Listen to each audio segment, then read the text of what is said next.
ಬಾಲರಾಮನ ಪ್ರತಿಷ್ಠಾಪನೆಗೆ ಕೇವಲ ಒಂದು ದಿನ ಮಾತ್ರ ಬಾಕಿ ಇದೆ. ಈಗ ದೇಶಾದ್ಯಂತ ಎಲ್ಲ ಸಾಧು ಸಂತರು ಅಯೋಧ್ಯೆಗೆ ಆಗಮಿಸ್ತಾ ಇದ್ದಾರೆ. ನಮ್ಮ ಜೊತೆಗೆ ಈಗ ವೀರೇಂದ್ರ ಹೆಗ್ಗಡೆ ಅವರು, ಧರ್ಮಸ್ಥಳದ ಧರ್ಮಾಧಿಕಾರಿಯಾಗಿರುವಂಥ ವೀರೇಂದ್ರ ಹೆಗ್ಗಡೆ ಅವರು ಜಾಯ್ನ್ ಆಗ್ತಿದ್ದಾರೆ. ಜೊತೆಗೆ ಮಾತಾಡೋಣ. ಡಾಕ್ಟರ್ ಹೆಗ್ಗಡೆ ಅವರು, ಮೊದಲನೇದಾಗಿ ಈ ರಾಮ 14 ವರ್ಷ ವನವಾಸಕ್ಕೆ ಹೋಗಿದ್ದ, ಆದರೆ ಈಗ 496 ವರ್ಷಗಳ ಮತ್ತೊಂದು ಕಲಿಯುಗದ ವನವಾಸ ಮುಗಿಸಿ ಮತ್ತೆ ಅಯೋಧ್ಯೆಗೆ ಬರ್ತಾ ಇದ್ದಾನೆ. ಈ ರೀತಿಯಾದಂಥ ಒಂದು ಭಾವನೆ ಕಂಡು ಬರ್ತಾ ಇದೆ. ಒಂದು ಕಡೆ ಧರ್ಮಸ್ಥಳದ ಮಂಜುನಾಥನ ಸನ್ನಿಧಿಯಿಂದ ರಾಮನ ಸನ್ನಿಧಿಗೆ ಯಾವ ಸಂದೇಶ ಹೊತ್ತು ತಂದಿದ್ದೀರಿ ಸರ್?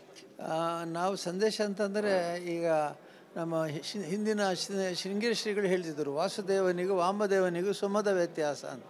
ನಾವು ಮನುಷ್ಯರು ಮಾಡಿಕೊಂಡದ್ದು, ಇದು ಶೈವ, ಇದು ವೈಷ್ಣವ, ಇದು ಬೇರೆ ಪಂಥಗಳನ್ನೆಲ್ಲ ಮಾಡ್ಕೊಂಡು ಮನುಷ್ಯರಲ್ಲದೆ ದೇವತೆಗಳು. ನೀವು ಎಲ್ಲ ಗುಡಿ ನೋಡಿದರೆ ಗುಡಿಯ ಮೇಲೆ ಎಲ್ಲ ಕಡೆ ದೇವರ ಮೂರ್ತಿಗಳಿರ್ತವೆ.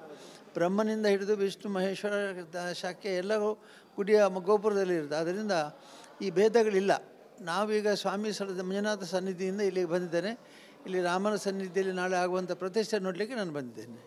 ಐತಿಹಾಸಿಕವಾದ ತಕ್ಷಣ ಅನೇಕರು ಈ ಒಂದು ಅವರ ಜೀವಿತಾವಧಿಯಲ್ಲಿ ಆಗುತ್ತೋ ಇಲ್ವೋ ಅನ್ನುವಂಥ ಒಂದು ಪ್ರಶ್ನೆ ಮಾಡಿದರು. ಆದರೆ ಈ ಸಾಕಾರಗೊಳ್ತಾ ಇರುವಂಥ ಕ್ಷಣವನ್ನು ನೀವು ಯಾವ ರೀತಿ ಎದುರು ನೋಡ್ತಾ ಇದ್ದೀರಿ ಸರ್? ಹೇಗೆ ಅನಿಸುತ್ತೆ? ಯಾಕೆಂದರೆ 496 ವರ್ಷಗಳಿಂದ ಏನು ಘಟನೆ ಆಯಿತು, ನಾನಿಲ್ಲಿ ವರದಿ ಮಾಡ್ತಾ ಇರುವಂಥ ಸಂದರ್ಭದಲ್ಲಿ ಕೆಲವೊಂದಿಷ್ಟು ವಿಶೇಷ ಜನಗಳನ್ನು ನೋಡಿದೆ. ಹತ್ತತ್ರ ರಾಮನ ವಂಶಸ್ಥರು ಅಥವಾ ರಘುವಂಶಿಗಳು ಅಂತ ಕರೀತಾರೆ.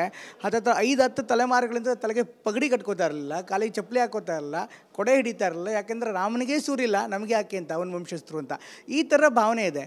ಹೀಗಿದ್ದಾಗ ಇಂಥ ಒಂದು ಐತಿಹಾಸಿಕ ಕ್ಷಣವನ್ನು ತಾವು ಯಾವ ರೀತಿ ಎದುರು ನೋಡ್ತಾ ಇದ್ದೀವಿ?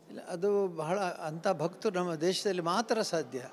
ನಮ್ಮ ದೇಶದಲ್ಲಿ ಅಂಥ ಭಕ್ತರಿದ್ದಾರೆ. ಅದು ಸಹ ಗ್ರಾಮೀಣ ಪ್ರದೇಶ, ಸಾಮಾನ್ಯ ಜನತೆ, ವಿದ್ವಾಂಸರಲ್ಲ, ವಿದ್ಯೆ ಇದ್ದವರಲ್ಲ. ಅದು ಶ್ರೀಸಾಮಾನ್ಯರಿಗೆ ಅಂಥ ಕಲ್ಪನೆಗಳು, ಅಂಥ ಹಠ ಇರುತ್ತೆ. ಅವರು ಹಠ ಸಾಧನೆ ಮಾಡಿದ್ದಾರೆ.